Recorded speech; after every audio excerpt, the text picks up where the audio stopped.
Mardi 23 juillet 2019, mesdames, messieurs, nouveau numéro de votre magazine Le Point. Je reçois pour vous ce soir Maître Jonathan Hello.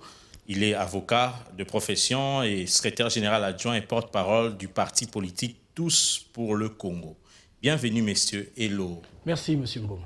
Tous pour le Congo, ça paraît nouveau aux yeux de plusieurs Congolais. Aux yeux de plusieurs, oui, mais aux yeux de d'autres, non, parce que c'est un parti qui existe depuis quelques années maintenant. Combien exactement? 6, pour être très exact. Donc c'est un parti qui existe depuis 6 ans, légalement depuis un peu plus. Depuis, on va aller sur 2010, pour être très exact, donc 9 ans légalement. Et nous comptons aujourd'hui des élus, donc la population a porté des suffrages sur les listes qu'ont présentées le parti Tous pour le Congo, et il y a eu des heureux élus et d'autres moins. Mais c'est un parti qui existe et que je m'efforce, et je vous en remercie, je vous remercie de m'en donner l'occasion de le présenter aux Parlez yeux du un plus peu grand public. succinctement de ce parti Tous pour le Congo. Le président national, c'est qui? Votre siège se trouve où exactement? Le président national, nous l'appelons autorité morale. Elle s'appelle, c'est une femme, s'appelle le révérend Elessé Mayaoula Elodie, qui en assume l'autorité morale. Et comme vous m'avez présenté, j'en suis le secrétaire général adjoint et porte-parole, parce que le secrétaire général titulaire est le vice-gouverneur de la province de la Tchouapa, Monsieur Toussaint Elessé Liangui, qui lui, frappé d'incompatibilité de fait de ses fonctions officielles, ne peut pas assumer cette responsabilité. Le siège, il est sur l'avenue Nyangwe, à l'immeuble Alliance, dans la commune de Lingwala. Et, nous essayons Ça fait plus de 6 ans que vous existez, mais pourquoi ces silences? Pourquoi on ne sent pas le parti? Est-ce que c'est un parti à caractère national ou bien c'est plus représenté dans la Tchouapa là-bas? Bon, à la Tchouapa, c'est notre, comme on dit, notre fief, hein, mais moi je suis pas de la Tchouapa. Je suis ici, pourtant, devant vous à Kinshasa, donc c'est un parti national parce que voilà, il y a des ressortissants de toutes les provinces qui y sont représentés. Et au cours des échanges que nous allons voir, vous allez voir qu'on n'est pas si innocent que ça. Ah bon? Ouais. On verra.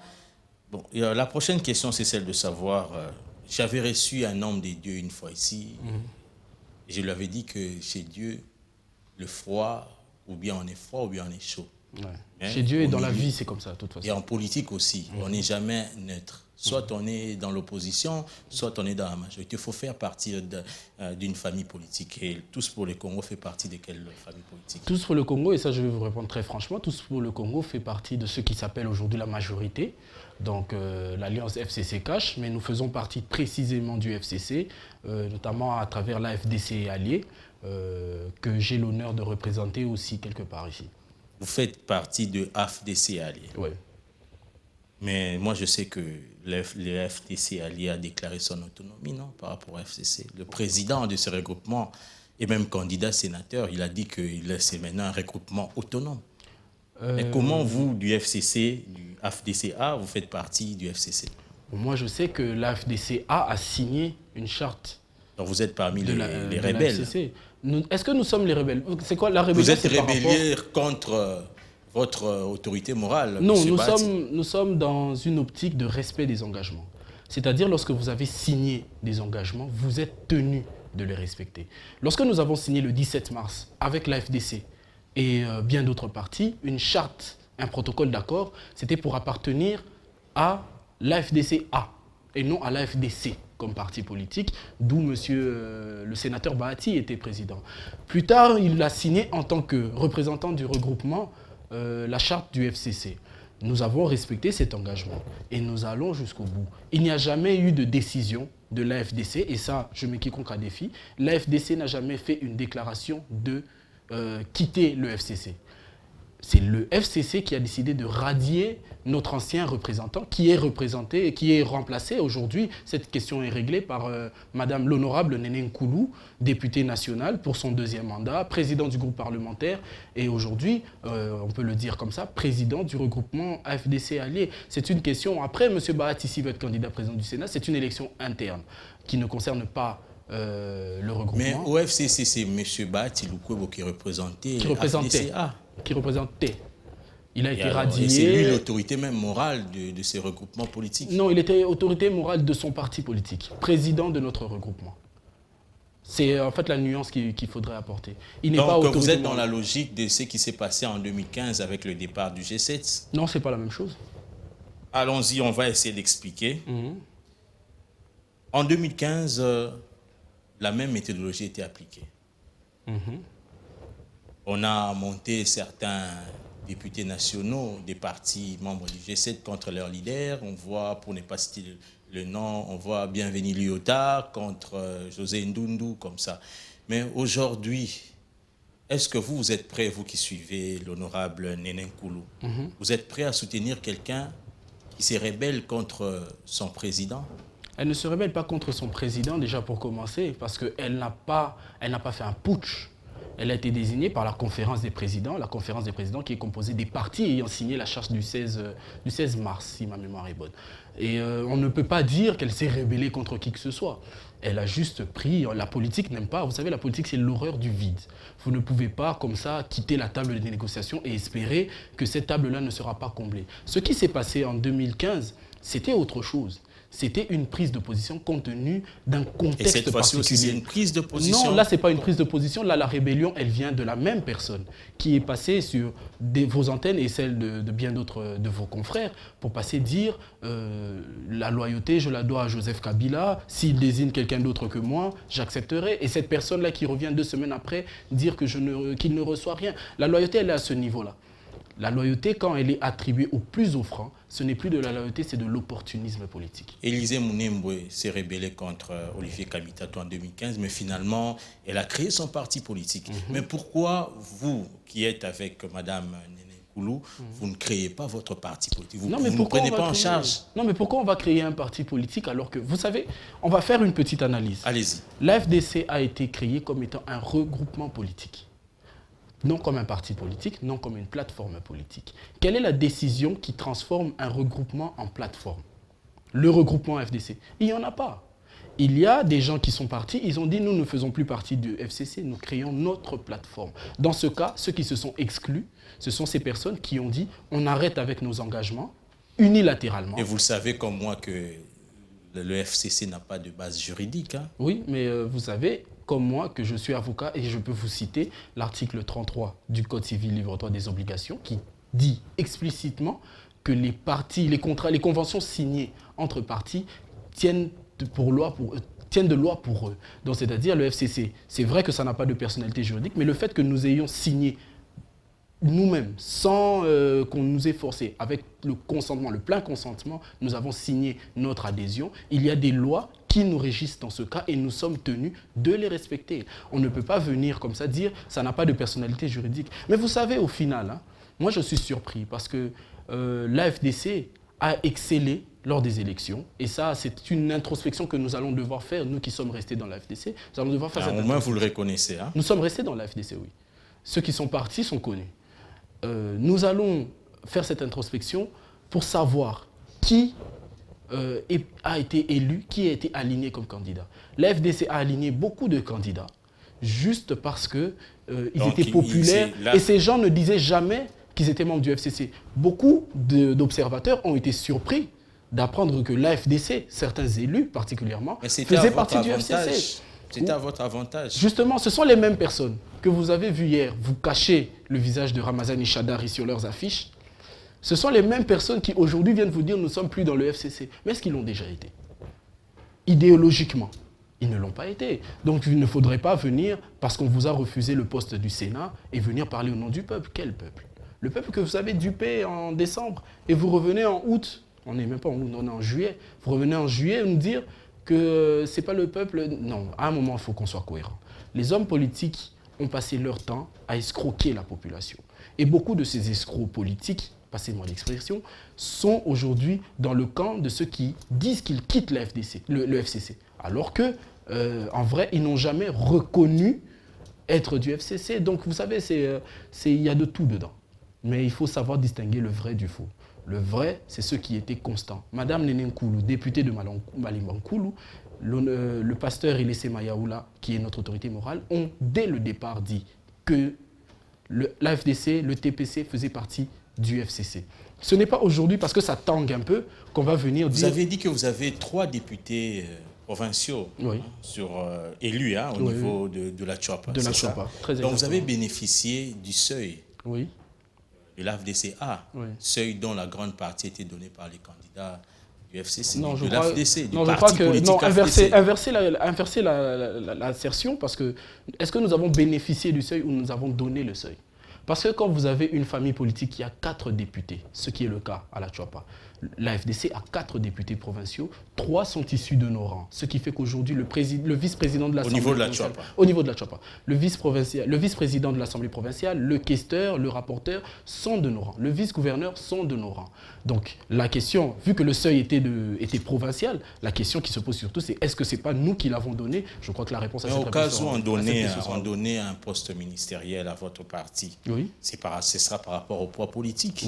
Et ce poids politique, c'est dû au seuil aussi dans lequel l'AFDC a beaucoup donné. Oui, l'AFDC a beaucoup donné, mais là, mon travail ici, ce n'est pas de nier les forces qui ont été déployées pour les élections. Mais vous tournez le dos à la personne qui vous a aidé à avoir ces postes.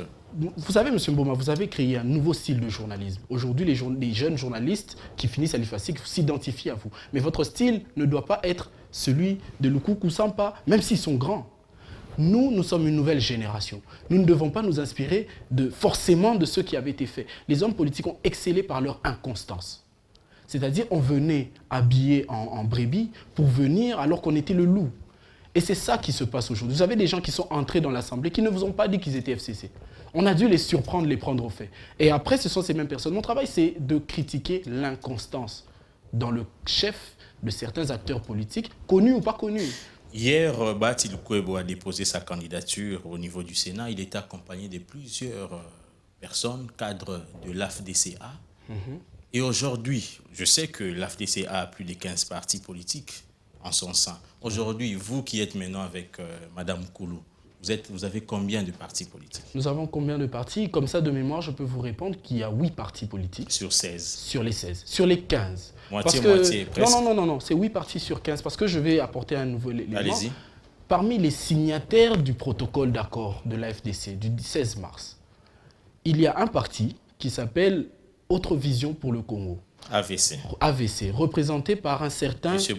Boudimbu, qui a signé la charte, mais qui aujourd'hui, vous le savez, fait partie du cash, donc ne peut plus être considéré comme membre du regroupement AFDC et Ali. Donc vous êtes au nombre Ça de fait 15. qu'il y a 15 partis et 8 sont avec Mme Néné Nkoulou aujourd'hui. Donc techniquement, il y a une majorité qui s'est dégagée. Et au nom de ce principe, c'est la démocratie qui s'applique. 8 sur 15. J'en suis sûr et j'en suis certain. Parce qu'il y a des déclarations qui sont signées, qui sont comptabilisées. Et là, vous n'êtes pas au bout de vos surprises parce qu'il y a beaucoup d'autres partis qui sont prêts à revenir dans le camp de la raison, c'est-à-dire le camp du respect. Vous avez le temps de les citer? Oui. Je ne préfère ne pas les citer. Parce que il y a, vous savez... l'opinion dans la soif. Là. Non, justement, comme ça, vous me réinvitez la prochaine fois.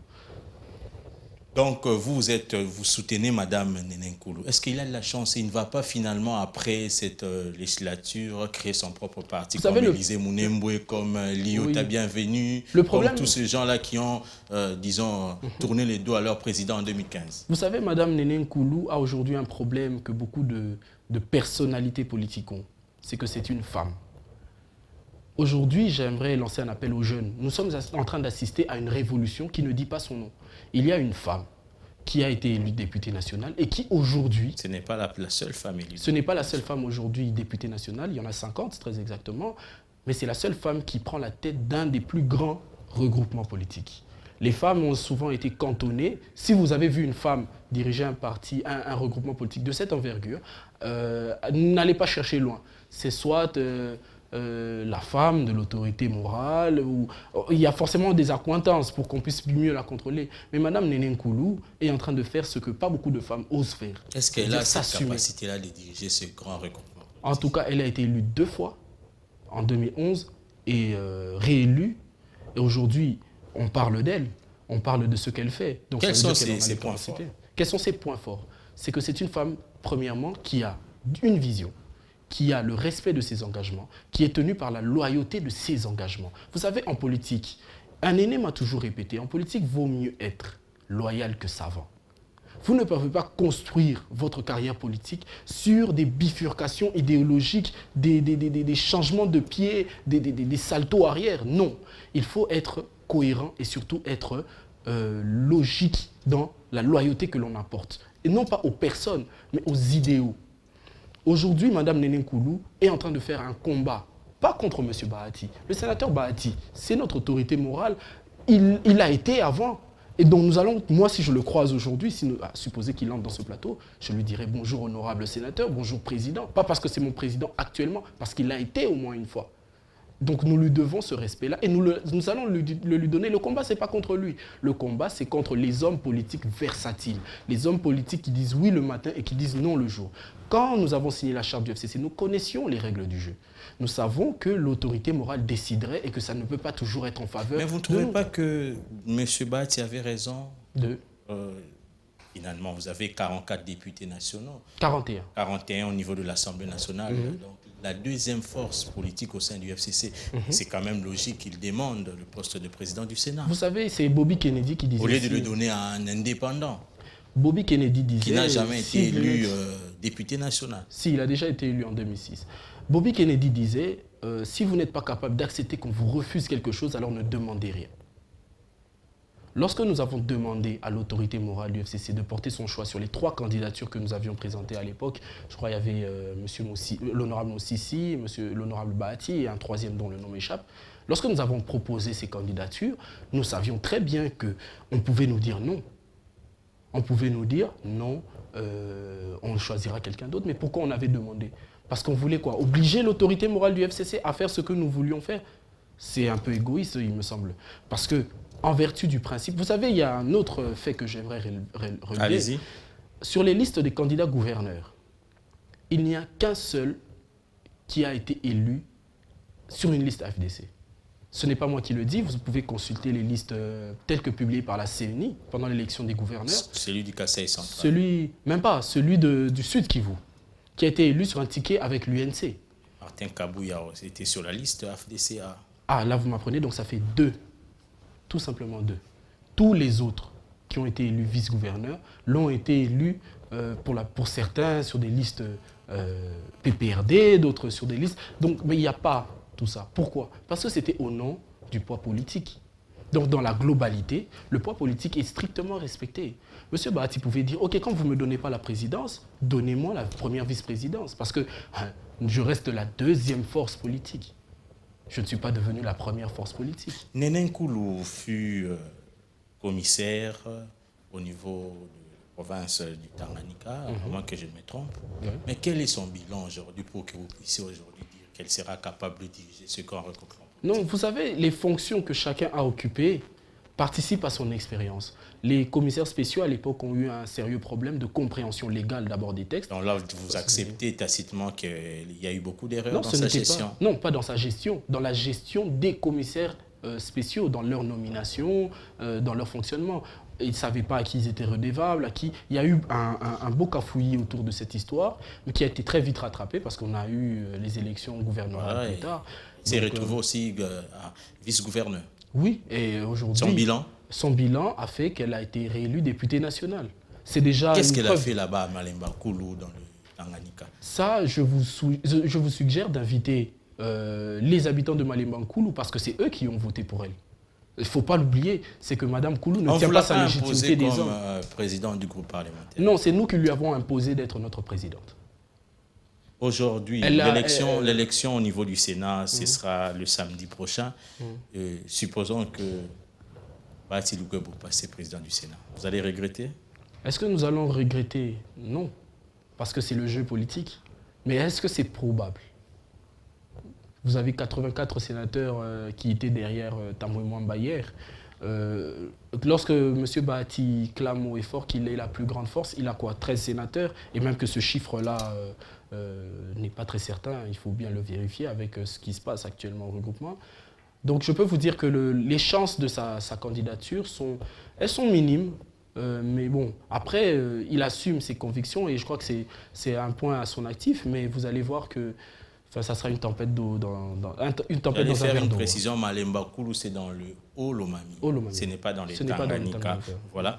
Et puis, il y a beaucoup de... Vous connaissez bien que les sénateurs ne sont pas des petits-enfants à qui on doit imposer un choix.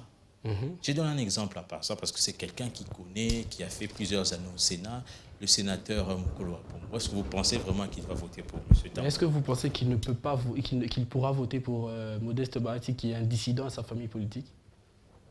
Est-ce que vous ne pensez pas que le cas à l'époque, la situation qu'on a vécue lors de l'élection de Léon Kengo en 2007 va encore on le verra encore en 2019 ici, samedi prochain? Sans être taxé de prophète, je pourrais dire que non.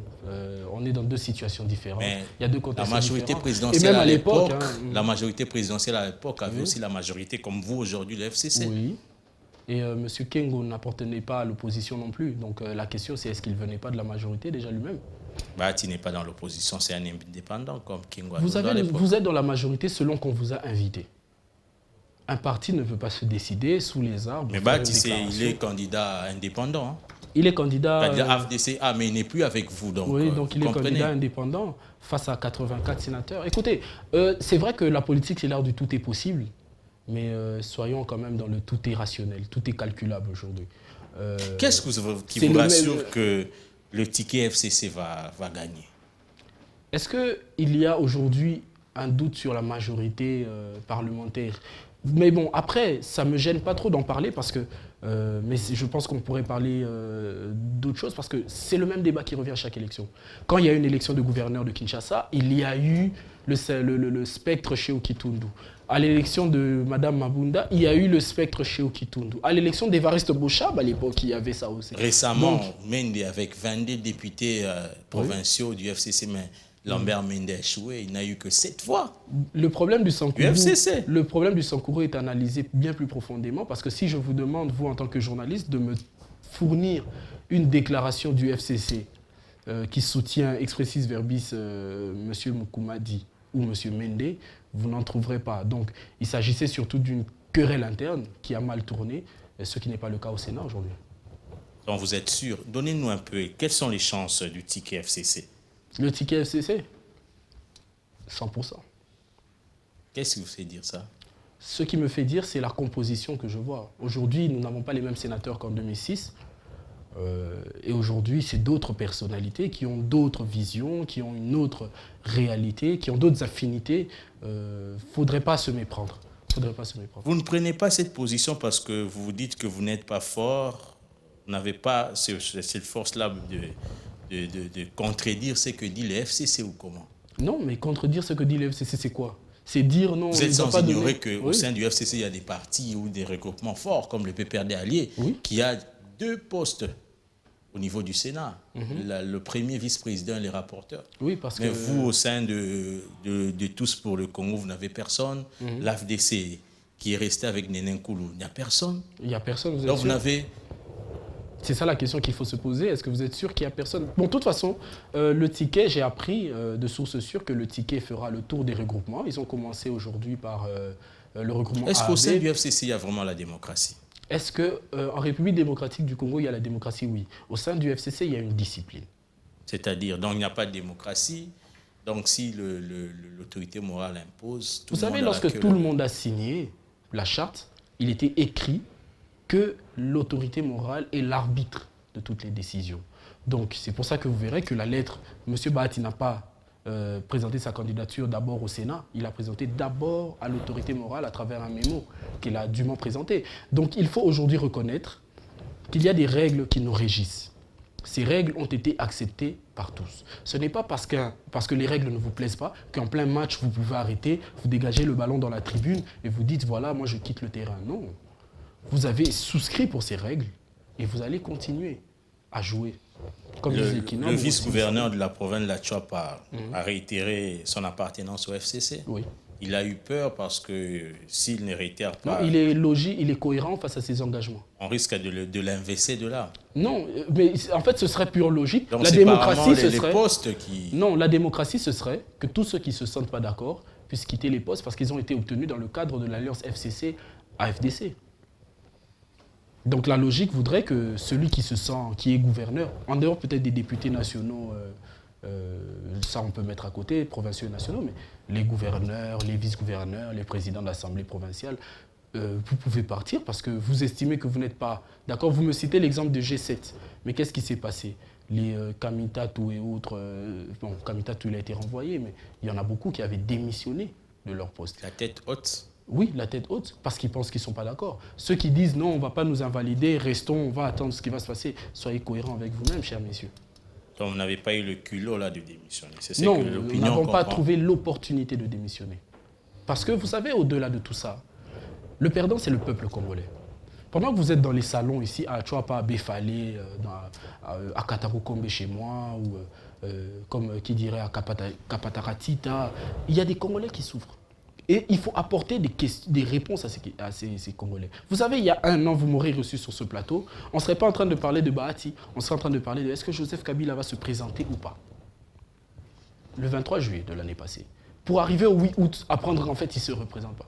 Parce que les acteurs politiques nous ont habitués au débat, vous voyez les débats artificiels là. Et on ne fait que ça depuis plusieurs mois. Aujourd'hui, moi, je veux qu'on nous donne des pistes de solutions pour le chômage des jeunes. Et c'est pour ça que je souscris à la démarche de Néné Nkoulou, parce que c'est quelqu'un, c'est une jeune déjà elle-même. Et quand on entend parler des propositions, quand on entend ses propositions à l'Assemblée en tant que présidente, parce qu'elle était déjà présidente de groupe parlementaire. Avant qu'elle ne tourne le dos à Bahati. Non, elle l'est encore, je crois.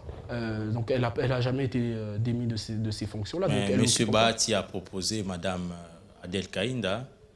Bon, il y aura une bataille. Hein, bon, il y a 41 députés. Faisons un calcul simple. Il y a 41 députés, 23 la soutiennent, avec documents et actes d'engagement à l'appui. Vous pensez que c'est combien il reste? 23 moins 41. Ce petit nombre-là va décider du sort de tout le monde? Je doute. Je doute très fort. Parce que là, on n'est plus dans la politique fiction. Là, on est dans l'arithmétique simple. Madame Néné Nkoulou, aujourd'hui, occupe les fonctions de présidente de groupe parlementaire. Elle a été reçue par la présidente de l'Assemblée nationale et elle lui a fait part de cet état de fait et elle, à son tour, a acquiescé. Donc, il ne faut pas chercher une crise là où il y en a. Est-ce que ça avance les pays, c'est tout ça, non, ces guerres? Je pense que non. En tant que jeune, je peux vous dire que non, ça n'avance pas le pays. Parce qu'aujourd'hui, il y a un autre leadership, on devrait avancer. La question du leadership de l'AFDC, elle va se concrétiser dans une semaine. Soyons patients, samedi, c'est pas loin, on verra. Si M. Bahati arrive à une remontada qui ne dit pas son nom... en politique, tout est possible. En politique, tout est possible. Mais là, je vous parle, on est sur une question d'arithmétique. Donc, évitons d'aller trop loin dans le fantasme ou dans l'imagination. Restons dans les faits. Les faits sont qu'il y a 84 sénateurs qui soutiennent ouvertement la candidature du sénateur. 84 plus un sénateur à vie, ça fait 85. Sur 108 sénateurs, on est sur l'ordre de 80% de sénateurs. Donc, il n'y a pas beaucoup de suspense. C'est une élection, c'est comme qui dirait... Il nous reste moins de 4 jours, hein, on verra. Vous êtes jeune, le gouvernement s'est fait attendre. Qu'est-ce que vous souhaitez voir dans ce gouvernement? Qu'est-ce que je souhaite voir? Je souhaite de l'innovation. C'est-à-dire? Je souhaite, on a vu, je ne parle pas des hommes, hein, mais je parle surtout des ministères que nous allons voir. Nous voulons des ministères innovants. Aujourd'hui, il y a l'économie numérique qui se développe dans ce pays. J'aimerais voir un ministère de l'économie numérique qui sera tenu, pourquoi pas, par un jeune. Aujourd'hui, ceux qui font la politique, c'est vrai qu'il y a quelques résistants comme vous dans les médias traditionnels, mais aujourd'hui, c'est les réseaux sociaux qui ont fait la politique pendant, je crois, 2 ans ou plus. Mais tous ces gens que vous mettez comme ministre parce qu'ils viennent d'un tel parti au nom du poids politique, puisqu'il faut le dire comme ça. Nous sommes en politique. Ce sont des gens, voilà, nous sommes en politique, mais il ne faudrait pas que la politique puisse tenir en échec le pays. Il faut que les choix politiques puissent faire avancer le pays. Vous étiez en train de parler d'innovation. Il y a des innovations comme celle-là. L'économie numérique, la place de l'agriculture, la place de l'environnement, la place de l'écologie. Pourquoi ne pas avoir... Pourquoi il faut que dans l'ordre des ministères, on parle des ministères Affaires étrangères, les ministères de souveraineté comme étant les premiers ministères, et en priorité, le ministère de l'Agriculture se retrouve en queue de peloton. Il faut pouvoir remonter ce ministère. Pourquoi ne pas en faire un grand ministère avec de vrais pouvoirs, comme ça avait été fait à l'époque avec les besoins sociaux de base, parce que le problème, il est à ce niveau. Il faut aujourd'hui hiérarchiser les ministères en fonction de l'importance que cela revêt pour la population et non en fonction de l'importance. Et selon M. Jonathan Eloro, S'il faut hiérarchiser les ministères, ça doit se passer comment? Je donne un premier exemple. Le ministère de l'Agriculture n'a pas de raison d'être un sous-ministère. Le ministère de la Culture n'a pas de raison d'être un sous-ministère. Le ministère des Congolais de l'étranger n'a pas de raison d'être un sous-ministère. Il faut réévaluer leur place. Ça ne tuera personne. En France, vous savez, le numéro 2, c'est le ministre de l'écologie. Pourquoi? Parce que les enjeux sont de ce côté-là. Ici, les ministères, c'est le ministère des Mines. Parce qu'on continue de croire que la richesse de ce pays viendra des mines. Pendant ce temps, vous avez des pays qui se développent grâce au tourisme. Vous avez des pays qui se développent grâce à l'environnement. Le bois que nous avons, c'est une richesse. Pourquoi ne pas faire du ministère de l'Environnement ici un grand ministère? On va attendre que quoi? Que le FMI puisse venir nous dire, vous savez, les gens du 29e étage de New York qui viendront nous dire non, je pense qu'il faut mettre l'environnement au centre de vos préoccupations. Non, il faudrait que nous-mêmes, nous puissions innover dans ce sens-là et sortir de la politique qui veut que le ministre de Mines soit le plus grand ministère, le ministre parce que c'est là-bas qu'il y a plus d'argent. Non, l'argent, on le crée. Mais il faut que l'argent crée le développement parce que l'argent, ce n'est pas une fin. L'argent, c'est un moyen. Et c'est ça qu'il faut que le Premier ministre, Ilunga Ilunkamba, puisse intégrer, et surtout le président de la République, et ainsi que l'autorité morale du FCC, bien entendu. Et la place de la jeunesse dans ce gouvernement? La place de la jeunesse, elle doit être partout. Parce que les jeunes, nous avons cette facilité de demander des postes pour les jeunes. Dans le sens, il faut nommer des jeunes. Moi, je crois que la question, elle doit se poser autrement. Parce que la question, c'est qu'est-ce qu'on fait pour les jeunes et non pas comment on nomme les jeunes. Parce que les jeunes se sont spécialisés dans la talakou. Les jeunes, c'est soit des atalakou, soit des analystes. Il n'y a pas de jeunes qui décident comme ça de proposer des choses. Si vous demandez à un jeune, en temps normal, la question que vous m'avez posée avant, qu'est-ce qu'il faut dans le gouvernement, vous entendrez la réponse, elle sera toute faite. Il faut mettre les jeunes parce que les jeunes représentent 60% de la population. Aujourd'hui, il faut inverser les choses. C'est-à-dire qu'est-ce qu'on fait pour les jeunes qui ne sont pas dans la politique? Qu'est-ce qu'on fait pour les jeunes cambistes, les jeunes qui créent des entreprises, les petites start-up, les jeunes qui sont dans les boutiques, les jeunes qui sont à l'université? Si vous avez un ministère, par exemple, comme j'ai cité tantôt, de l'économie numérique, c'est un bon pour les jeunes. Il y a des révisions de certaines lois. Je vais vous donner un exemple. Bien sûr, si on pourra faire ça sur une autre émission, mais je donne juste un exemple. Il y a aujourd'hui le code minier qui donne la possibilité aux nouveaux opérateurs miniers de venir importer tout ce qui sera lié à leur installation, à leur exploitation, au tout début, sans payer la douane en étant exempté. C'est écrit dans le code minier. Pourquoi on ne le fait pas pour les jeunes informaticiens? Pourquoi on ne le fait pas également pour les jeunes qui veulent lancer leurs entreprises? Exempter par exemple les droits de douane pour ces jeunes entrepreneurs, ça va leur donner du baume au cœur. J'ai vu certaines propositions de taxes pour favoriser l'émulation d'une nouvelle classe moyenne, d'une nouvelle classe économique. Ceux qui font les États-Unis aujourd'hui, ce ne sont pas des ministres jeunes, c'est Zuckerberg. Zuckerberg, il a quoi? Il avait 22 ans quand il lançait Facebook. C'est une entreprise qui crée des millions d'emplois. La Sycomore Valley la Silicon Valley est composée exclusivement de jeunes, mais qui font l'économie américaine. La musique est tenue par des jeunes. Pourquoi ici on attend que les jeunes soient nommés ministres pour qu'eux puissent résoudre les problèmes des jeunes? Non, parce que c'est toute une chaîne. Les jeunes doivent pouvoir être favorisés en bas pour qu'ils puissent tirer le pays vers le haut. Donc, pas des jeunes dans le gouvernement. Non, il faut des jeunes, mais je n'en fais pas une question exclusive, c'est soit oui ou non. Je dis, la priorité, elle n'est pas là. Mais après, si vous avez des jeunes, c'est bien, c'est toujours bien pour le symbole d'avoir des ministres jeunes, d'avoir des présidents de la République aussi jeunes. On en a déjà eu un, Joseph Kabila, il ne faut pas oublier, qui est devenu président à 29 ans. Pourquoi pas en 2023, Jonathan Hello deviendrait président de la République? Pourquoi pas? Ça vous tente, hein? Comme le secrétaire général est frappé d'incompatibilité déjà vice-président, ouais. Donc c'est vous le secrétaire général adjoint, quel poste vous ira? Vous savez, je ne suis pas dans une démarche narcissique. Vous savez, quand j'aurai, là j'ai la vingtaine, donc quand j'aurai 80 ans, je regarderai mon fils qui aujourd'hui a 1 an et je lui dirai, tu vois, cette mesure qui a permis à des millions de personnes d'avoir de l'emploi, bah c'est moi qui l'avais proposé, c'est moi qui l'ai mis en œuvre. Tu vois ça, c'est moi qui avais. C'est surtout dans ce que je ferai, pas sur ce que je deviendrai. C'est comme ça qu'on réfléchit pour son pays. Donc le poste ministériel, là, ça ne vous tente pas? Ce qui me tente, c'est surtout que les millions de Congolais puissent avoir éducation, emploi, eau, électricité, hôpitaux, soins correcte. C'est surtout ça qui me tente. Ce sera votre dernier mot, Monsieur Jonathan Elo. Mon dernier mot, c'est surtout de remercier B1 et votre chaîne. C'est un honneur pour moi d'être reçu sur vos installations. L'accueil a été chaleureux, mais surtout, c'est un honneur de parler devant ce grand peuple. Ce peuple qui a vu venir Kimpa Vita, qui a vu venir Kimbangu, qui a vu venir Joseph Kabila, Lumumba surtout. Et ce grand peuple est là devant, en train de m'écouter. J'en suis extrêmement honoré et je vous en remercie. Bon, avant même de clôturer, est-ce que vous êtes fier de la jeunesse aujourd'hui? Est-ce que je suis fier de la jeunesse congolaise? Actuellement, non. Pourquoi? Parce que je pense qu'on peut faire mieux. C'est-à-dire? Mais qu'on se sous-estime. Tout simplement. Vous savez, quand un jeune comme moi, je viens, je dis je suis secrétaire général adjoint, très peu regardent en faisant « Ah, ça doit être bien, ça doit être un grand poste ». Pourquoi? Parce qu'on voudrait être président de la Ligue des jeunes. Vous voyez comment le jeune y réfléchit. Il veut être dans sa petite chaise gardée. Il ne veut pas diriger les autres. Il veut diriger les jeunes. Ça, c'est une introspection de jeunes. Je crois que le jour où les jeunes auront plus d'audace, non pas seulement dans les positions, mais même dans les positionnements, je crois que ce jour-là, on aura compris que ce pays... Et la faute incombe à qui? La faute incombe, elle est partagée. C'est les jeunes, les vieux qui n'ont pas montré la voie et les jeunes qui se sont laissés obscurcir par les vieux.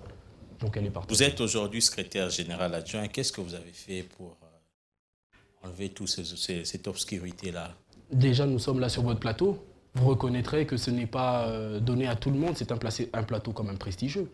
Nous prenons position, des positions courageuses. À la fin de cette émission, il y aura une frange qui va m'insulter, il y aura une autre qui va m'acclamer, il y en aura une autre qui sera dubitative, expectative, etc. Mais c'est déjà un risque que je prends. Donc c'est déjà ça. Je fais parler de mon parti aujourd'hui. La preuve est là. Et j'espère, là maintenant, je m'apprête à... On s'apprête, on va parler collectif. Nous allons lancer une série d'adhésions, une série d'actions, toujours pour être dans l'optique d'être tous pour le Congo et non pas tous pour les individus. J'ai l'idée tantôt que tous pour le Congo est plus ancré dans la Tchouapa. Est-ce que vous avez des activités que vous faites ici à Kinshasa? Oui, à Kinshasa, oui, il y a quelques mois, j'ai moi-même conduit une délégation de jeunes dans la commune de Lingwala, devant l'usine Pain Victoire, où nous avons revendiqué contre les salaires et les conditions de travail des travailleurs de Pain Victoire, qui est, pour ne pas la citer, qui est une usine de panification. Nous avons nous-mêmes, en tant que parti, pris position sur plusieurs points d'actualité, mais il y a également, personnellement, j'ai, en tant qu'avocat, défendu plusieurs causes, dont la libération, qui a conduit à la libération de Firmin Yangambi, un prisonnier politique. Donc, en tant que parti, en tant qu'individu, nous cessons de nous battre parce que, comme nous le clamons dans l'hymne national, nous voulons faire de ce pays un pays plus beau qu'avant. Monsieur Tony Elo, Jonathan Elo, c'était un plaisir de vous recevoir. Vous êtes, je rappelle que vous êtes secrétaire général adjoint de Tous pour le Congo et porte-parole. Ce parti est membre de l'AFDCA. Dirigé par Néné Nkoulou, que je salue en passant. Merci. Merci à vous également, chers téléspectateurs, d'avoir suivi cette émission. Nous nous retrouvons la semaine prochaine. Au revoir.